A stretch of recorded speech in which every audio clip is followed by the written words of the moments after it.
범어 공부가 왜 중요하냐면은 이제 비단 그러니까 인도 불교 전공하는 사람만이 아니고 뭐 어떤 불교 분야를 전공한다 하더라도 이제 범어는 아주 필수입니다. 왜냐하면은 이 범어를 알아야지만 불교에 대해서 정확히 알 수 있습니다. 불교에 대해서. 왜냐하면 우리가 이제 동아시아 이제 그 불교권에 들어가 있기 때문에 한문을 통해서 한문 불전을 통해서 불교를 익혔습니다. 근데 이 인도에서 발생한 불교가 그 한문으로 번역되는 과정에서 여러 가지 이제 오해와 왜곡이 일어납니다. 오해와 왜곡이. 그래서 그 실제 인도 불교에서는 전혀 뜻이 다른 그런 어떤 경전의 문장이었는데 이 동아시아에서 한문으로 번역이 되면서 완전히 또 새로운 그런 어떤 그 의미가 이제 생겨가지고서 그 오해의 그런 어떤 이 불교 이해가 이제 이루어지는 경우도 있습니다. 그래서 제가 그런 예를 몇 개 이제 들겠습니다. 여러분 금강경에 보면은요, 지금 화면에 금강경 대승 정종분 이렇게 떠 있는데 뭐 하나 또 이제 제가 이왕 뭐 말 나온 김에 좀 소개한다면은 금강경에 보면 이렇게 과문이 되어 있죠. 각 그 챕터 장이 나눠져 있습니다. 그러니까 대승 정종분 이런 식으로 아마 이게 32장인가 이렇게 나눠져 있을 겁니다. 이걸 누가 하는 거냐면은요. 여러분 양무제 아시죠? 양무제의 그 양무제가 누구냐 하면은 달마 스님 그 문답 선종에서 여기에 등장하는 아주 호보방 그 보살 황제라고 부르는 양나라의 황제인데 양나라. 그러니까 이제 이 500년대 전반기에 이제 통치했던 이제 그런 그 나라가 양나라인데 중국의 남북조 시대에 남쪽에 양쪽에 장강, 양쯔강 남쪽에 있었던 그런 나라가 양나라인데 이제 그 나라의 황제가 바로 양무제고 그 이름은 소연이라 얘기합니다. 소시 황제입니다. 근데 그 불교 호부방인데 그 하간 뭐 스님 이상으로 그렇게 이제 아주 건박하게 살고 겨울에도 불을 떼지 않고 항상 채식만 하고 이제 그 자기 몸을 뭐 절에 노예로 바쳐요. 노예를 그러니까 사신법회 몸을 버리는 그런 법회를 하는데 노예로 이제 그 절에 종이 됩니다. 그러면은 이제 본인은 몸까지 그 절에 시주했기 때문에 공덕이 어마어마합니다. 공덕이. 그 다음에 대신들이 그 어마어마한 또 이 황금을 갖다가 절에 시주해가지고서 그 노예가 된 황제를 다시 사옵니다. 구입을 합니다. 그래서 다시 황제를 모십니다. 그게 사신법회예요. 그럼 어떻게 돼요? 대신들은 또 절에 시주하는 그런 복이 생깁니다. 그래서 양나라는 나라의 어떤 복을, 그 엄청난 복을 갖다가 축적하기 위해서 자기 몸도 팔았다가 파는 신용을 하고, 그 다음에 그 판 그런 그 황제의 몸을 다시 사오면서 시주하는, 이제 복을 짓는 그런 또 이벤트를 연출을 해가지고서 양나라의 복덕을 축적을 합니다. 그걸 사신법회, 이렇게 얘기를 하는데, 버릴 사자 몸신자를 씁니다. 근데 그 아들이 또 불교의 조예가 깊었습니다. 소명태자라고 하죠. 그래서 30대 초반에 이제 요절을 하는데 나간 사고로 배 탔다가 배가 뒤집어져 갖고서 놀다가 물에 빠졌다가 그 이제 어디에 찔려 갖고서 나중에 그 파상풍에 걸려 갖고 이제 사망합니다. 소명태자. 근데 이 소명태자가 10대 후반에 17살 때 온갖 그런 왕자들 모아놓고 나서 이 법문을 합니다. 불교에 대해서. 또 하나가 온갖 그 양나라의 고승들을 갖다가 다 모셔다가 그 앞에서 신속 이제에 대해서 설법을 합니다.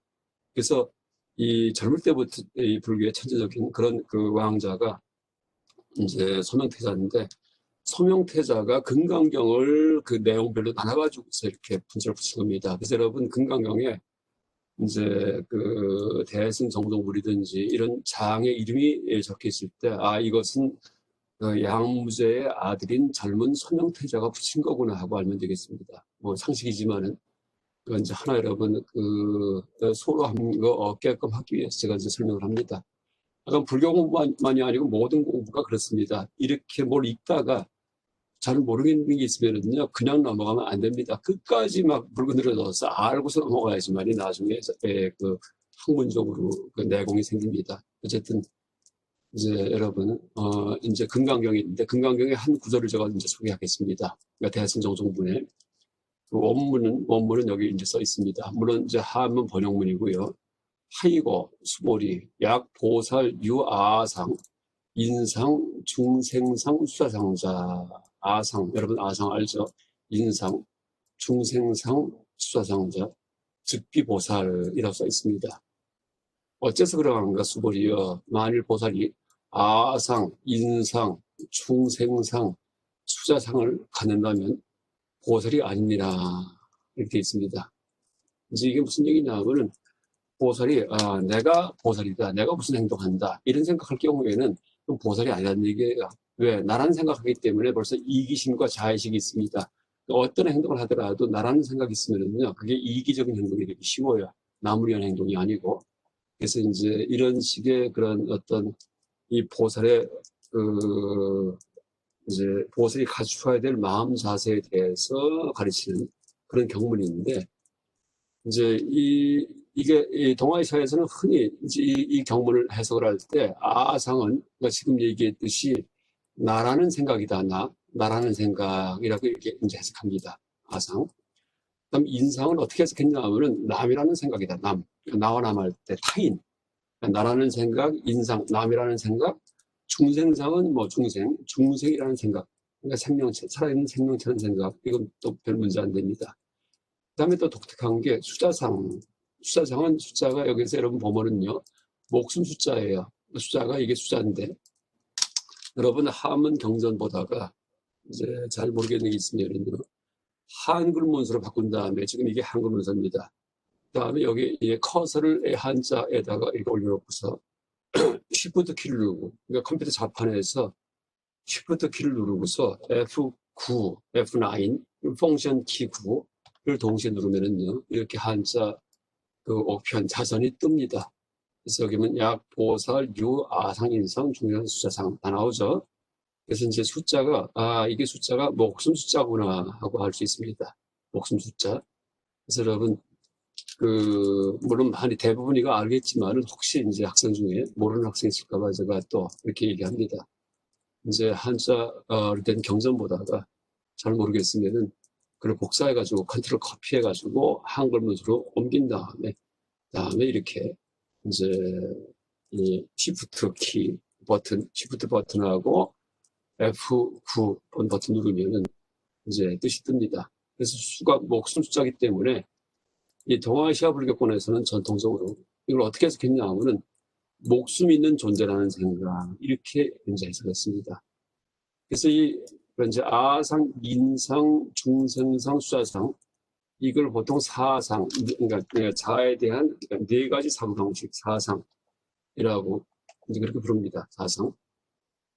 그렇게 이제 부르는데, 이 사상 중에서 두 가지는 그냥 범어 원문 그대로 해석을 제대로 했다라고 볼 수 있는데, 인상과 수자상에 대해서는 이제 한문 불교권에서 해석을 전혀 범어 원문과 뜻이 다르게 하고 있습니다.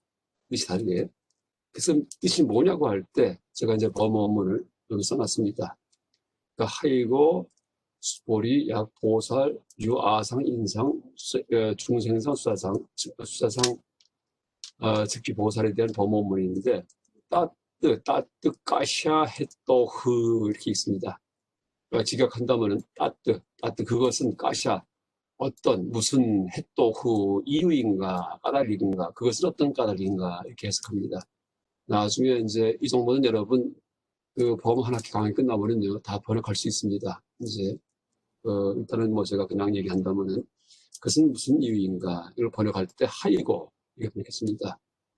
무슨 까닭인가 어째서 그러는가. 나사수부 때 오디사트보 바크타비오 야샤 아트마 쌈지냐 프라바르테타 사트바 쌈지냐 와 지바 쌈지냐와 푸드갈라 쌈지냐와 프라바르테타 이렇게 되어 있습니다.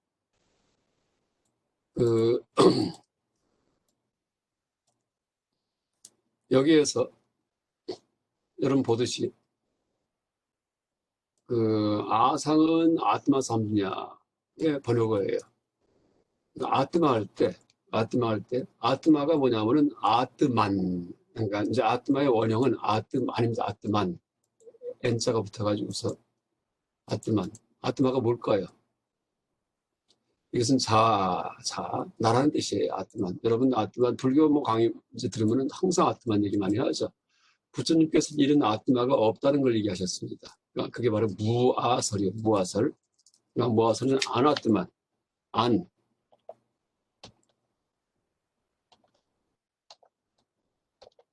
이게 무아입니다. 안아뜨만. 안은 부정의 뜻이고요. 부정.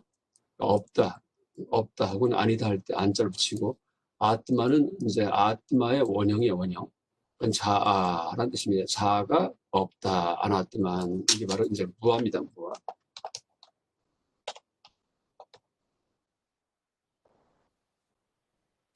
그건 무아해도 되고 뭐 비아해도 돼요. 비아. 무아든 비아든 범어 원어는 똑같습니다. 어쨌든 아뜨마 쌈드냐 할 때 이게 바로 아상의 이제 범어 원어입니다. 아상의 아뜨마 쌈드냐. 아상의 쌈드냐는 이제 여기는 쌈드냐. 이것은 여러분 한문에서는 모양상사로 번역을 했어요. 한문에서는. 그러니까 구말하십 스님께서 한문에서는 모양상사로 번역을 했는데, 그렇죠? 모습상자 여기 보듯이. 근데 쌈자는 모양상사가 아니에요. 원래 뜻은요. 이것은 생각상사입니다. 생각상자. 이 쌈자는요. 원래 모양상자가 아니고 이런 식의 상자를 번역을 해야지 돼요. 원래는요.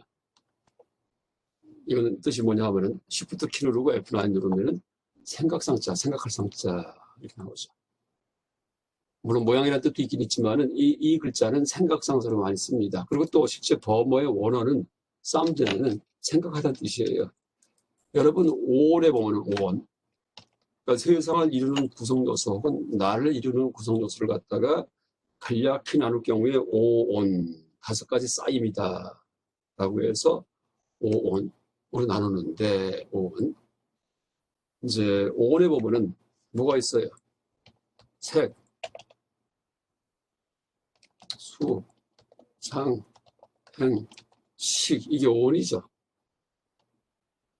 이 중에서 색은 몸에 해당하는 거고, 저 물질이기 때문에 색이 바로 물질입니다. 물질. 수는 느낌이고, 상은 뭐예요? 상은 생각입니다. 그래서 이 상자가 여기 나오는 이 상자예요. 아뜨마 쌈분이 할 때. 이 상자가.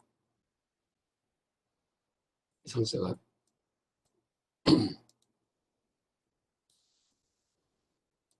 일단 뭐 행은 뭐예요? 의지 조작 같은 것들, 번뇌 이런 게 다 행입니다.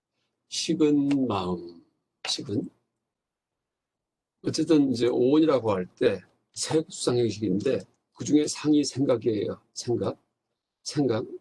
그러니까 실제는 아트마 쌈찜을 할 때 그 실제 바르게 번역한다면은 아상이라고 번역하는 것이 더 이제 정확한 번역이다라고 얘기할 수 있겠습니다. 아상. 근데 고모라 스님께서는 이렇게 생각상사를 쓰지 않고 모양상사를 썼습니다. 왜 생각상사를 쓰지 않고 모양상사를 썼을까? 이것도 여러분 이제 이 아주 연구거리고 그 논문거리입니다. 이런 것도 그 이제 이 상자는 구월아 집스님이 쓴 상자는 뭐 서로 상자에도 되고 뭐 자세히 보다 되어 있지만은 여긴 다 나오지 않았지만은 하여간 모양상자라고 이렇게 보통 부릅니다. 모양상자. 근데 이제 그 이렇게 원래 범어에서는 아상할 때 상자가 그 모양이 아니고 생각이라는 뜻이구나. 그러니까 아상을 번역할 때 뭐라 번역하기 좋습니까? 나라는 생각, 그렇죠? 나라는 생각, 나라는 생각, 혹은 아뜨만이라는 생각. 여기에 아뜨만이라는 생각 이렇게 이제 되어 있죠. 이렇게 번역하는 게 좋습니다. 어쨌든 뭐 아는 나기 때문에 아상은 번역이 잘못된 게 아니에요. 그런데 그 다음에 인상의 원을 보니까는 이제 이 범어에서는 순서가 좀 다릅니다. 여기 만약에 순서를 붙인다면은 1번, 2번, 3번, 4번 이렇게 순서를 붙인다면은 아뜨마 쌈자는 1번 여기에 나갑니다. 이건 이제 맞습니다. 그 다음에 사티바 쌈자는 중생상이에요. 중생상. 이건 3번이에요. 위에. 이제 여기 보이듯이. 그 다음에 지와 쌈지냐는 이게 4번이에요, 4번. 숫자상을 갖다가, 그러니까 지와 쌈지냐를 숫자상 이렇게 번역한 겁니다. 그 다음에 인상은 2번, 푸드갈라 쌈지냐에 번역합니다. 지금 이제 이렇게 띄어쓰기가 너무 길어지기 때문에 이걸 형식을 좀 바꿔보겠습니다. 스타일로 들어가서 바탕글에서 문단 모양에서 여기에 단어로 되어 있으면 단어가 끊어져 가지고 다음 줄 내려갈 때 단어별로 끊어집니다. 이걸 글자로 바꾸면 중간에 다 끊어집니다. 설정 이건 이제 아주 편안합니다. 자, 보기 나왔죠. 물론 이제 썸띵 할 때 아자가 밑에 줄로 내려갔지만은 훨씬 보는 게 편안합니다. 그래서 순서를 보면은 버머에서는 아트마 쌈지냐, 사트마 쌈지냐, 그다음에 지와 쌈지냐, 부드갈라 쌈지냐도 있는데 순서가 아상, 인상, 중상, 수자상 이렇게 이제 순서가 바뀌어져 있습니다. 그 다음에 지금 얘기했듯이 여기에서 좀 아까 얘기했듯이 아상과 중생상은 번역에 문제가 없어요. 물론 이제 쌈지냐일 경우에는 모양상자로 이제 번역을 했기 때문에 원래 뜻인 이 삼각상자로 이해하는 것이 더 옳다라고 얘기했죠. 어쨌든 사소한 차이입니다. 그런데 문제는 지바 쌈지냐하고 그다음에 부드갈라 쌈지냐입니다. 지바 쌈지냐, 부드갈라 쌈지냐. 이 경우에는 이제 지바는 원래 뜻이 뭐냐면은요, 지바는 원래 뜻이 보통 이게 여러분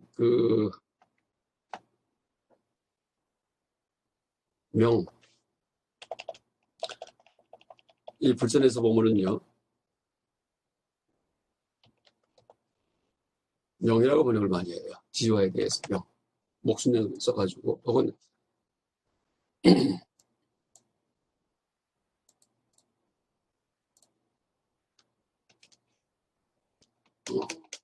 지와.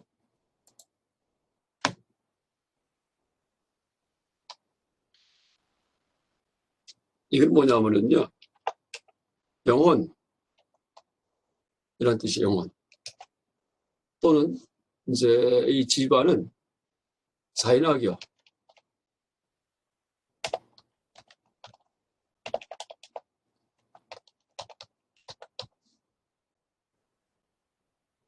그러니까 자인학에서 말하는 자가 바로 지바입니다.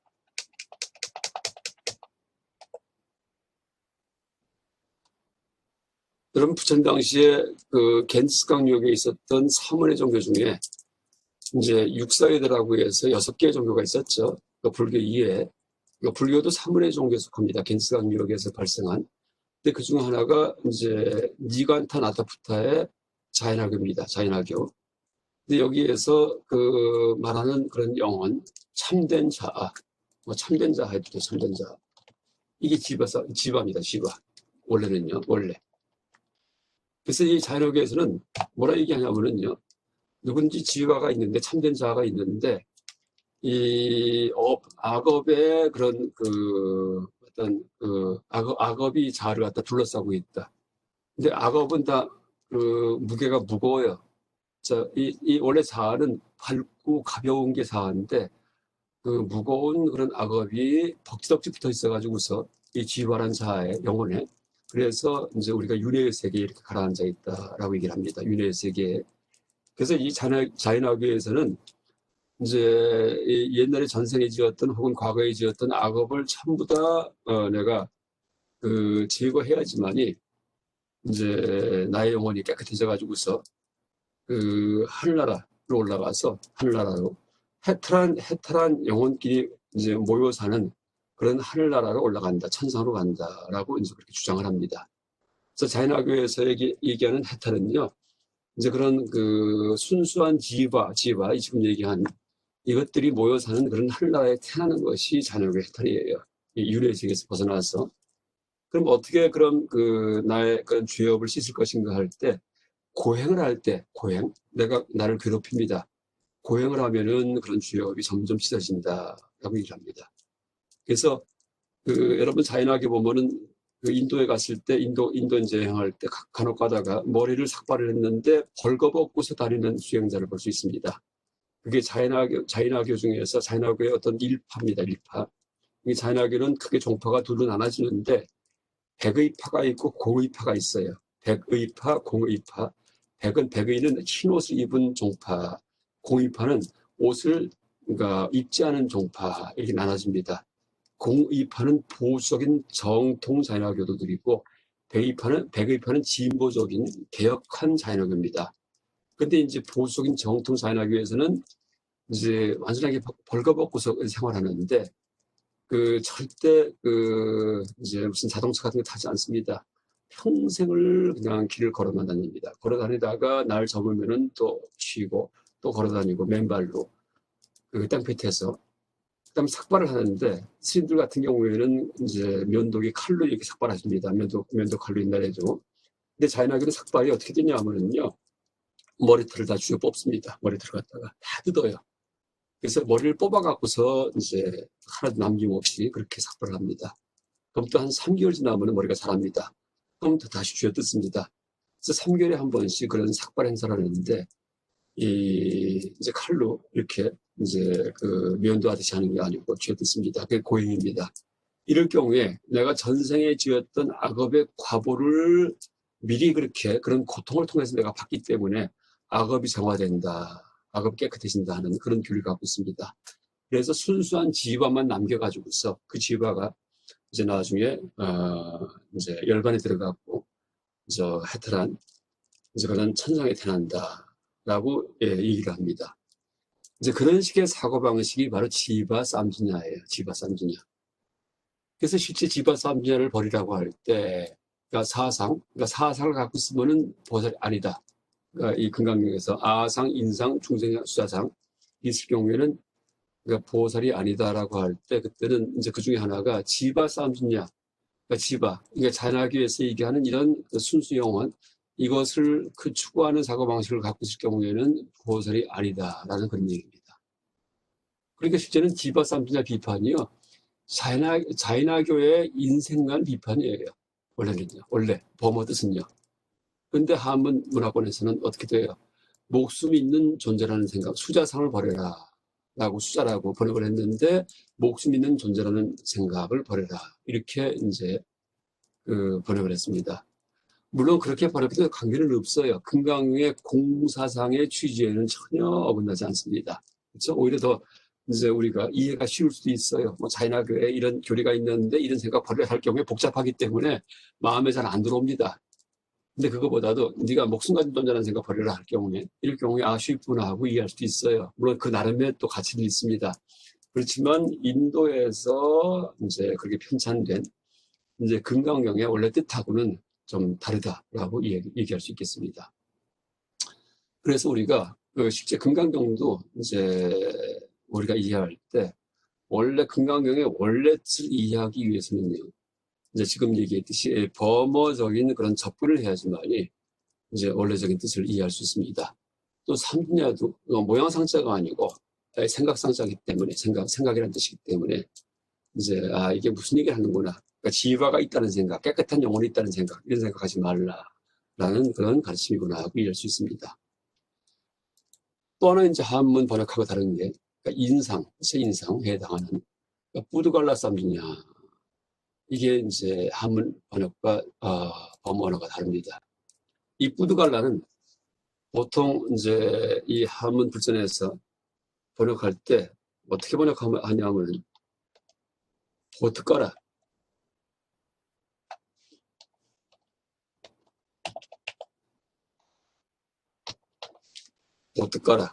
라고 번역합니다. 보트가라.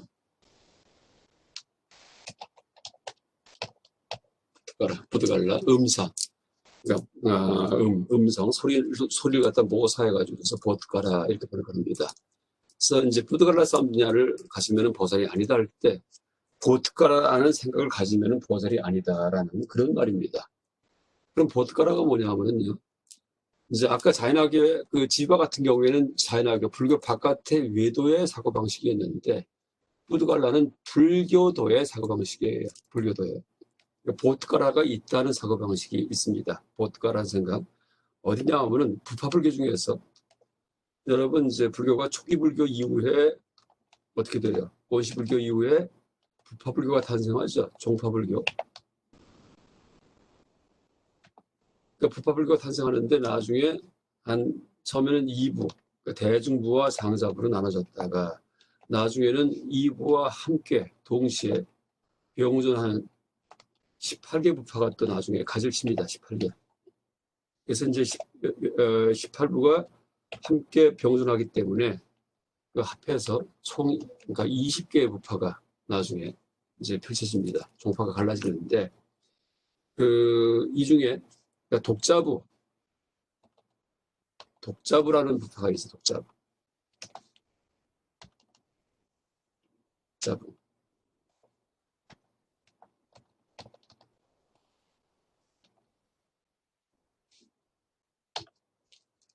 이 부파에서 주장하는 그런 윤회 주체.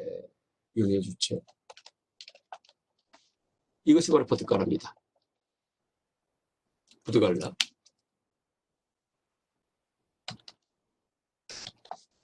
여러분 이제 불교 공부 좀 하다 보면은요 반드시 의심이 생겨요. 윤회한다 했는데 윤회도 얘기하는데 또 부처님이 무엇을 얘기하세요? 무엇을. 그러니까 무엇을하고 윤회하고 상충되지 않는가 하는 의심이 이제 들기 시작합니다. 들을 수가 있습니다. 무아인데 윤회한다는 것은 도대체 어떻게 된 것인가? 윤회하려면 자아가 있어야지. 내가 있을 것 같고 내가 또 태어나고 이래야 되는데 그런 자아가 또 없다고 부처님 가르치십니다. 그래서 이제 무아와 윤회가 상충하는 것처럼 그렇게 착각을 할 수가 있어요. 착각을. 그래서 그게 문제가 돼가지고서 논란을 벌이다가 독자부에서 이제 아이디어를 내가지고서 새로운 교리를 만듭니다. 이게 바로 뭐냐면은 보트가라 이론이에요. 보트가라 이론. 그래서 무아는 무아다. 그래서 오온 아까 얘기했던 색수상의식의 오온 가운데 어디도 자아가 없고 어떤 것도 자아가 아니다.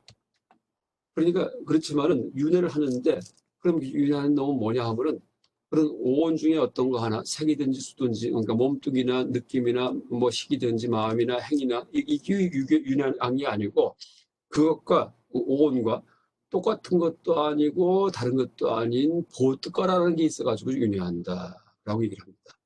그래서 이제 이 보트가라를 어떻게 묘사하냐면은 비즉 비리온 이렇게 묘사합니다. 비 아니 비자 즉은 고즉자 똑같다. 비즉 비리온 리는 벗어날 리자 오는 오온할 때 이제 원자입니다. 오온. 이게 무슨 뜻이냐 하면은 오자가 빠졌죠. 비즉 비리 오온이겠죠. 오온과 일치하지도 않고 아니면 그러니까 일치하다. 이것은 즉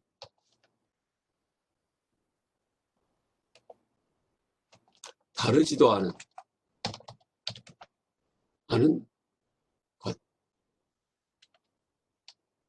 아니면은 뭐예요? 오온과 다르지도보다 유리된 것도 아닌 것. 주체이기 때문에 뭐 놈 해도 되겠지. 놈. 유리된 산자로 아까 이별할 때 할 때 있죠. 유리되자 벗어나다 유리되다. 리자 이렇게 씁니다. 떼놓다 갈라지다 나누다 그렇죠. 유리되다. 그래서 이제 무아인데 어떻게 윤회할까 할 때 무아할 때 보통 오온 중에 어떤 것도 내가 없다 어떤 것도 내가 아니다 하면서 오를 들먹이기 때문에 그러면 오온 중에서 뭐 하나를 떼가지고서 그것이 윤회한다 이러면 안 돼요. 그러니까 오는 아니지만은 그렇다고 또 오온과 전에 또 다른 것도 아니에요. 같은 것도 아니지만은 이제 그런 게 뭐가 있어 갖고 윤회한다. 그것은 바로 이름이 보트가라다라고 그렇게 설정을 합니다. 그래서 이제 윤회 주체로서 보트가라 이론을 내세운 학파가 바로 독자부인데, 지금 보드갈라 쌈준야를 가시면은 보살이 아니다 할 때 보트가라 같은 그런 생각을 낼 경우에, 그러니까 독자부처럼 이런 보트가라 이론을 낼 경우에, 이럴 경우에는 그것은 올바르지 않다라는 이제 그런 비판이다라고 이해하면 되겠습니다. 그래서 여러분 이제 보세요. 다시요. 이제 다시 보니까 이 금강경의 사상 비판은, 아상, 인상, 중생상, 수사상 비판은 이제 전통 한문 불교권에서는 나라는 생각, 남이라는 생각, 중생이라는 생각, 수사라는 생각 비판한, 이제 그 다음에 목숨 있는 존재라는 생각을 비판한다고 그렇게 많이 가르쳐 왔는데, 또 실제 여러분 금강경 5가에든지 금강경에 대한 이제 5 그 선승들의 그런 그 해석집이 있습니다. 여기 보면은요, 뭐 진짜 활발하게 자유자재하게 해석했습니다. 그 선지가 대단합니다. 또 그 나름의 가치가 있습니다. 근데 범어 금강경 원문하고는 거의 다 무관합니다. 당신들 나름의 해석입니다. 근데 그런 해석이 굉장히 많고 또 그 나름의 가치가 충분히 있지만은, 우리가 또 금강경의 원래 뜻은 무엇이었는지, 원래 뜻은 이런 걸 또 이해하시면이 불교에 대해서 바르게 이해할 수 있습니다. 그래서 이 한문에서는 아상, 인상, 중생, 수사상을 이렇게 독특하게 해석하지만은 원래 뜻은 뭐예요? 아뜨마 쌈지냐 비판, 사트바 쌈지냐 비판, 지바 쌈지냐 비판, 우드갈라 쌈지냐 비판인데, 이 4가지 비판 중에서 여러분 보면은요, 그 아뜨마 쌈지냐는 뭐냐면은 이 아뜨마가 그냥 내가 아니고요, 그 우파니샤드에서 얘기하는 아뜨마니에요. 우파니샤드. 그 바라문교에, 바라문교, 우파니샤드. 그러니까 고대 인도 종교에 이제 2가지 양대 전통이 있습니다. 바라문교 전통이 있고 사문의 종교 전통이 있습니다. 바라문교는 인더스강 상류에서 번성을 했고, 사문의 종교는, 사문은 슈라마나, 이런 구도자들, 그것은 겐지스강 이역에서 발달했습니다. 그래서 바라문교는 그 성전이 어디에 의지하냐면 베다, 우파니, 샤드 이런 데 의지합니다. 그러니까 베다 같은 경우에는 신에 대한 찬송과 모음, 이게 베다예요. 신에 대한 찬양, 온갖 신이 다 있습니다. 세상을 만든 분도 뭐 여러 가지예요. 그 다음에 또 그 태양 신도 있고, 수리야, 바람의 신도 있고, 바유, 그다음에 물의 신도 있고, 그다음에 불의 신도 있고, 아그니, 여러 가지 그 자연물들이 신격화돼 가지고서 그런 그 신에 대해서 찬송을 올리는 그런 이 경전이 베다입니다. 그다음에 우파니샤드는 후대에 이제 발달한 그런 이 문헌인데, 그 사람의 인지가 발달하니까 그런 세상의 절대적 원리에 대해서 깊이 있게 사유합니다. 그러면서 참된 자가 무엇인지, 참된 내가 누군지에 대해서 사유하다가 이제 발견한 게 있는데, 그게 바로 아트만이에요. 아트만. 아까 얘기했던 아트만. 그래서 아트만은 절대 파괴되지 않는다. 죽어도 사라지지 않는다. 아트만이 윤회한다. 그렇게 얘기를 합니다. 이게 우파니샤드의 그런 그 윤회설의 토대가 된 그런 자하고, 아트만은 우파니샤드의 독특한 전문 용어입니다. 그러니까 이 금강경에서 아트만 쌈냐를 내지 말라고 할 때는요, 그 의미가 뭐냐면요, 아트만, 우파니샤드적인 아트만을 추구하지 말라는 얘기예요. 이제 불교의 부처님의 무아설에서는요, 무아설은 단적으로 얘기하면요, 우파니샤드의 아트만 사상 비판이 불교의 무아설이다, 이렇게까지 얘기할 수 있습니다. 그래서 우리가 이제 탄생하면 누구나 죽어요. 늙어 죽습니다. 그런 죽음을 극복하기 위해서 죽지 않는 그 무엇이 있는가 하고 추구하는, 이제 그래서 마음의 평안을 얻기 위해서 죽음의 고통에서 벗어나서, 공포에서 벗어나서 이래서 종교 생활을 하게 되는데, 우파니샤드에서는, 우파니샤드의 성인들, 성자들은 아무리 몸이 죽어도 죽지 않는 내가 있구나 하고 아트만을 발견합니다. 이제 그래서 우리가 그 아트만과 합일이 될 때, 그렇죠? 나의 일상적 자아가 이럴 경우에 나는 불사, 영원히 죽지 않은 이제 그것을 얻을 수 있다라고 얘기를 했는데 부처님께서 똑같이 추구해 보셨습니다. 그랬더니 그런 아트만은 다 허구예요. 다 허구입니다. 세상에 변하지 않는 게 없습니다. 아트만은 다 인간의 희망사항일 뿐이에요. 그래서 실제 마음의 평화는요, 그런 아트만을 잡아가지고서 절대 죽지 않고 변치 않는 걸 잡아서 얻어지는 게 아니고 모든 게 다 무상하기 때문에 무상한 세상에 대한 집착을 끊을 때 마음의 평화가 옵니다. 그래서 마음에 있는 번뇌를 제거할 때 편안해지는 거지, 무언가 현상 세계에서 뭘 잡아갖고 변치 않는 거, 이걸 붙들고서는 편안해지는 게 아니구나 하는 걸 아십니다.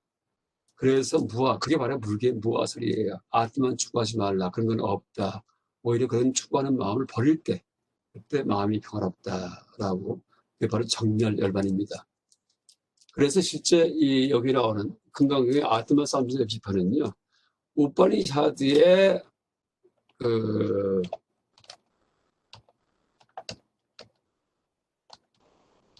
이렇게 봐야 됩니다. 그러니까 우파니샤드의 아트만 이론 비판이다라고 이제 보는 게 옳습니다. 또 이제 다시 또 얘기한다면은 이제 보세요. 자인화교, 여기에서는 뭘 얘기했죠? 지바. 우리말로 쓸 때 보통 지와 써도 되고 지바 이렇게 써도 돼요. 지바. 자인화교의 지와 이론 비판, 이게 지바 삼재 비판입니다. 또 그 독자부, 그러니까 불교 내의 독자부에서 보드가라 이론을 내세우는데, 이걸 비판하는 것이 바로 뭐예요? 부데갈라 삼진을 내지 말라는 그런 가르침입니다. 그래서 이제 다시 또 정리하면은, 여러분 금강경의 사성 비판은 실제 인도에서는요, 인도 금강경이 편집될 때, 이때는 우파니샤드 아트만 이론 비판, 자이나교의 지와 이론 비판, 그다음에 불교의 독자부의 보트가라 이론 비판이었다, 이렇게 이해할 수 있습니다. 그래서 이제 우리가 한문 불조만 가지고는 잘 알지 못했던 이제 불교 원전들, 그러니까 인도 불교 원전들의 진정한 의미를 이제 범어를 통해서 우리가 정확히 알 수가 있습니다. 그래서 이제 이런 점에서 이 범어 공부가 필수다. 이것만이 아니고 여러 가지가 있어요. 또 하나 또 이른다면 여러분 재무상할 때 재무상이라는 말이 있고 재무상이라는 말이 있는데, 이때 행이 뭘까? 행. 모든 행동은 무상하다? 그건 아니에요. 행동만이 아니고 재행. 근데 행의 원어를 알 경우에, 행의 원어, 이럴 경우에 재행무상의 의미가 아주 명료해집니다. 재행무상은 범어를 어떻게 쓰냐 하면 사르베, 그러니까 이게 모든, 영어에 이제 all 이런 뜻입니다. 모든.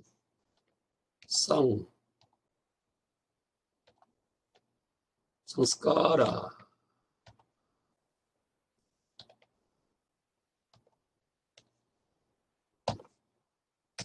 아니띠야,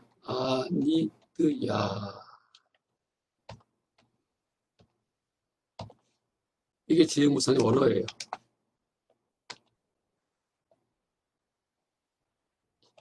재무상의 범어 이제 원문은 살베 상스크라 아니티아입니다. 재무상.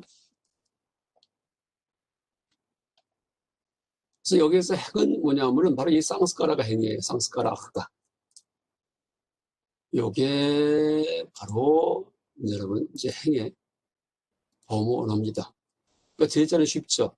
그러니까 모든 여러 가지 행들은, 모든 행은 아니띠아도 쉬워요. 무상하다. 이건 이해가 되는데 행은 좀 애매합니다. 한문일 경우에. 그래서 이제 범어 원문을 찾아보니까 상스카라예요. 이제 원래 상스카라는 이것은 복수예요. 복수, 단수 복수가 있죠. 단수 복수. 그래서 원래는 이제 원형은 사설을 찾을 때는요, 이렇게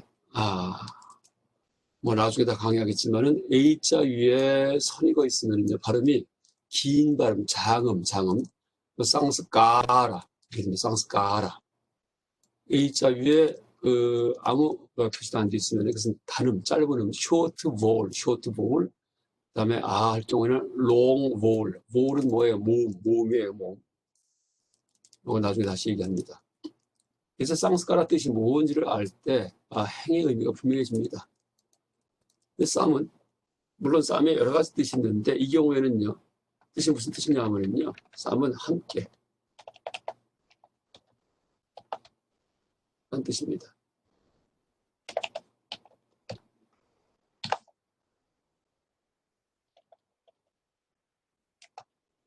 이 스자는 그냥 소음사, 발음을 분명하게 내주게 하기 위해서 삽입된 말일 뿐입니다. 뜻이 없어요, 이거는요, 그냥. 쌈과 쌍까라 하는 것보다 쌍스까라, 스자가 붙으면은 쌍과 까라가 다 분명하게 구별돼서 발음이 나기 때문에, 이제,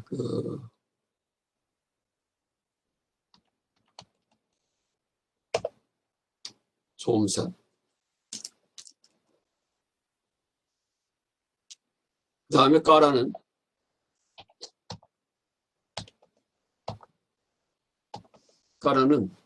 어디서 나온 말이냐면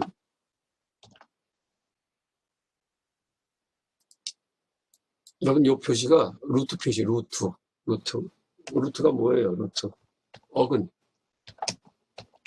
그 뜻은 뿌리라는 뜻이죠. 뿌리. 어근. 말의 뿌리. 식물에도 뿌리가 있지만은요, 말에도 뿌리가 있습니다. 이 까라의 뿌리는 뭐냐면 발음은 이것은 여러분 이렇게 발음하면 돼요.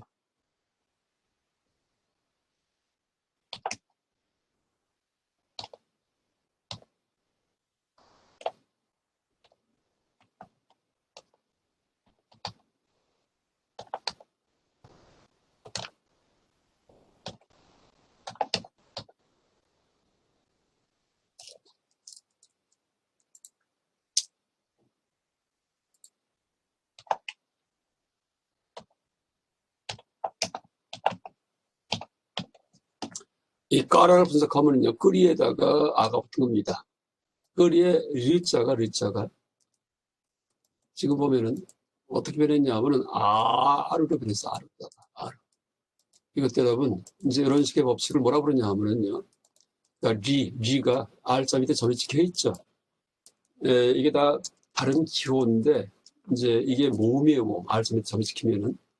근데 다른 단어로 변화할 때 이렇게 아르 이렇게 변화할 수 있습니다. 이런 식의 법칙을 이제 뭐라 부르냐 하면은 모음 개차,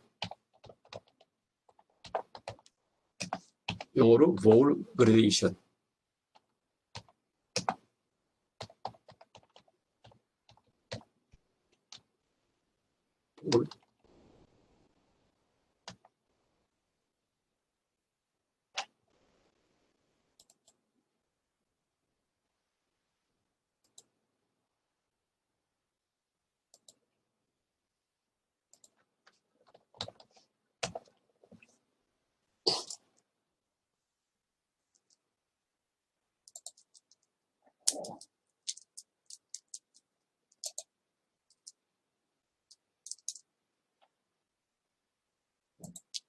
지금 이 단어를 잘못 썼죠, 볼.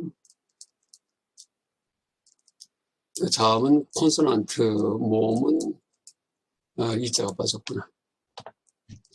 vowel gradation, 모음 개차는 이 단계, 순서란 그런 뜻입니다. 모음 개차.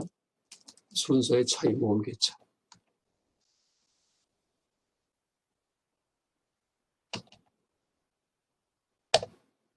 모음 개차입니다. 모음 개차 이렇게 부르는데 이제 이런 법칙이 있는데 이것도 나중에 다시 또 강의합니다. 다시 이제 강의 상세히 합니다. 어쨌든 끄리에서 나온 말인데 끄리라는 어근에서 이제 나온 말인데 여러분 요 표시가 이제 루트 표시인데 이게 뭐냐면 R자 요 글자를 갖다가 그냥 이렇게 쓸 때 그게 기호한 겁니다. 이 알자 비슷하게 생겼죠. 이 표시 뭐 다 알겠지만은. 근데 끓이의 뜻은 뭐냐 하면은 짓다, 만들다 이런 뜻입니다. 그래서 쌍스까라는 이제 쌈과 까라가 합해진 말이에요.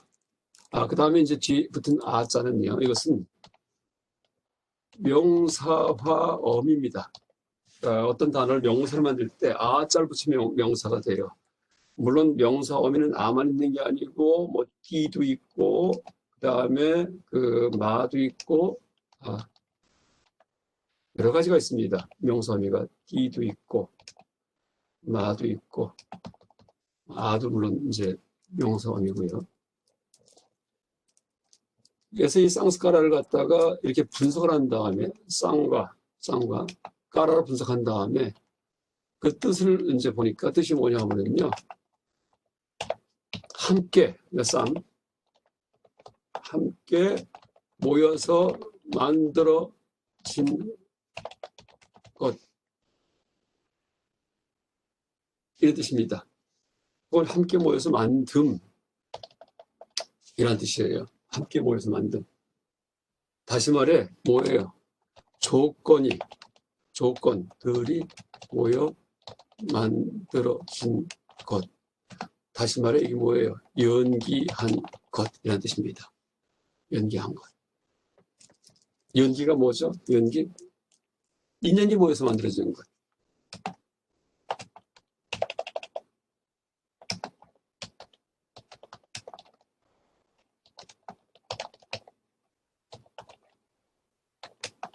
이 연기한 거예요. 인연. 인과 연.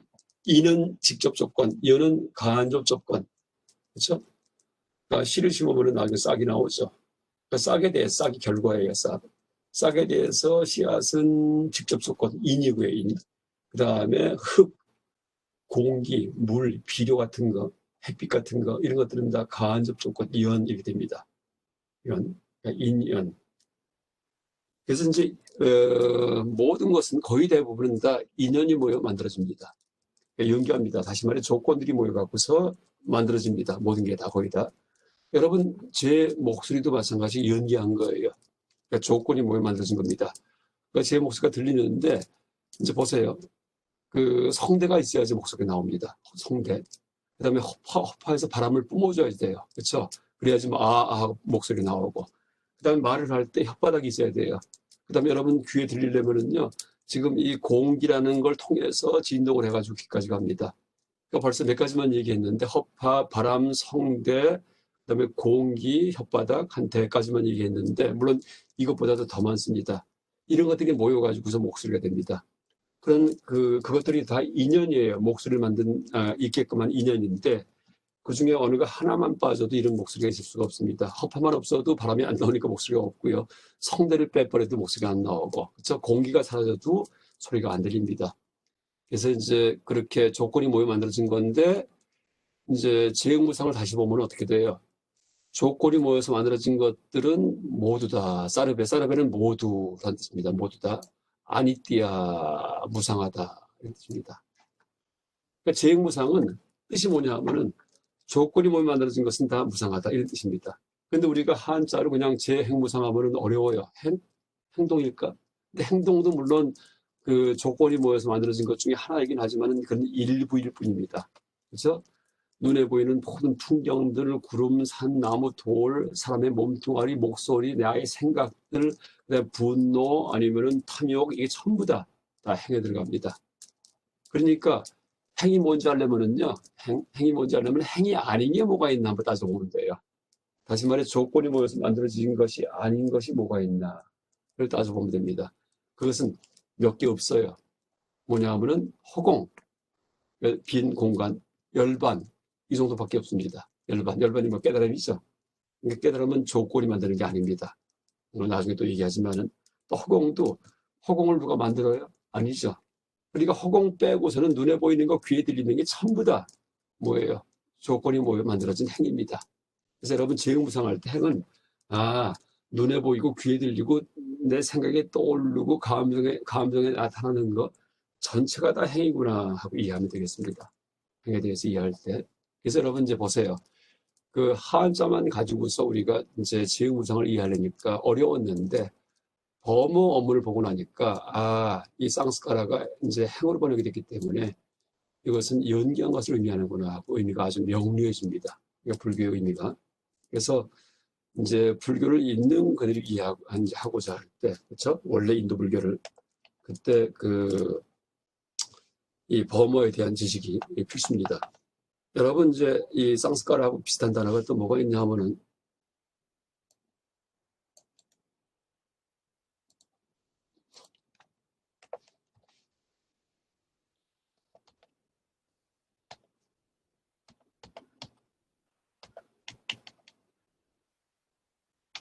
상스크리타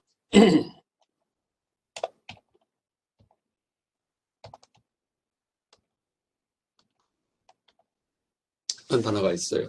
여러분 지금 우리 수업 시간에 이 산스크리트 하지만은요.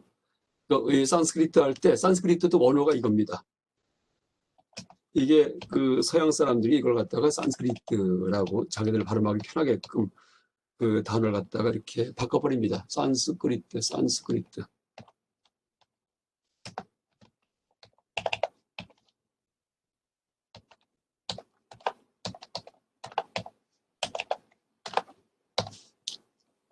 그런데 이거 말고 똑같은 상스크리트인데 뜻이 전혀 다른 게 있어요. 이것의 뜻이 뭐냐면요. 유의란 뜻이 됩니다. 유의.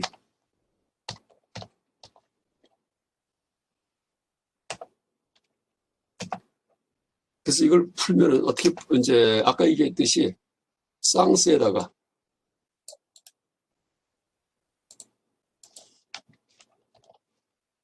쌍은 함께 아까 똑같아. 아까 이제 행을 갖다 풀이할 때 그다음 뒤에 붙은 게 까라가 아니고 끓이다가 붙었습니다. 끓이다가 붙었는데 여러분 끓이는 뭐라 했습니까? 아까 어근이란 얘기했죠. 어근. 끓이가 어근이에요. 만들다 씻다의 어근. 그 범어, 그러니까 말에도 말뿌리가 있어요. 그러니까 범어 단어가 사전에 대개 한 4만 개, 이제 4만 개, 5만 개쯤 등재가 되어 있는데 그 뿌리가 몇 개냐면요. 어근이, 실제 범어 어근이 한 2,000개 정도 밖에 안 됩니다. 2,000개의 단어가, 그래서 끓이같이 이런 근본이 되는, 근본 요소가 되는 단어 한 2,000개가 이렇게 달라붙고 저렇게 조합이 돼가지고서 수만 개의 단어가 바뀌는 겁니다. 그래서 이 쌍스크리트는 이렇게 분석이 됩니다. 롯데 따자는 이것은 과거, 수동, 분사, 어미예요. 그 다음에 끓이는 뭐죠? 이것은 원형이었죠, 원형. 그래서 이 쌍스크리트도 뜻이 뭐냐 하면은요, 함께 모여서 끓이다. 과거 수동 분사기 때문에 끓이든 만들다인데 끓이다가 되면 만들어진 것, 만들어지다. 수동적인 의미가 들어갑니다. 쌍스크리트는 함께 모여서 만들어진 것, 이런 뜻이 됩니다.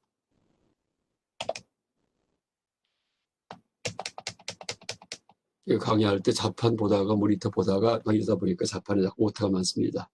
좀 천천히 치면 좋을 텐데, 이제 앞으로 좀 제가 이것도 훈련이기 때문에 이런 식의 강의가. 이게 쌍스크리트가 유인데 이게 바로 함께 모여서 만들어진 것이고, 보통 이제 모든 제법을 여러 가지 세상 구성요소를 나눌 때 유의법, 무의법 할 때 유의법이에요. 유의법. 그래서 이 유의란 말하고요, 행이란 말하고요, 의미가 같습니다. 이거하고 재행무상할 때 행하고 의미가 같아요. 그러니까 재행무상해도 되지만은요, 모든 유의법은 무상하다 이거예요. 그래서 여러분 이제 한자에서는 하나는 유의로 번역이 됐고, 그래서 유의 무의할 때, 그러니까 유의법, 무의법. 그다음에 하나는 행으로 번역이 됐지만은, 그래서 이제 행과 유의가 전혀 관계없는 거로 착각할 수도 있습니다. 근데 범어 언어를 보고 나니까 아이고 이게 같은 말이구나 하고 알 수 있습니다. 연기한 것. 그래서 여러분 지금 그 예를 뭐 몇 개 안 들었는데 이제 간략한 예를 들었지만은 그, 이 범어 공부할 때, 이제 우리가 불교에 대해서 훨씬 더 명확히 알 수 있겠구나 하고, 이제 아마 이해할 수 있을 겁니다. 이거 말고도 범어가 얼마나 중요한지 뭐 여러 가지를 들을 수 있습니다. 그래서 또 나중에 졸업한 다음에 불교를 전공하지 않는다 하더라도 내가 그냥 불자로서만 살아간다 하더라도 이럴 경우에도 내가 범어에 대한 기본 지식이 조금이라도 있으면은요 불교를 아주 정확하게 이해할 수 있습니다.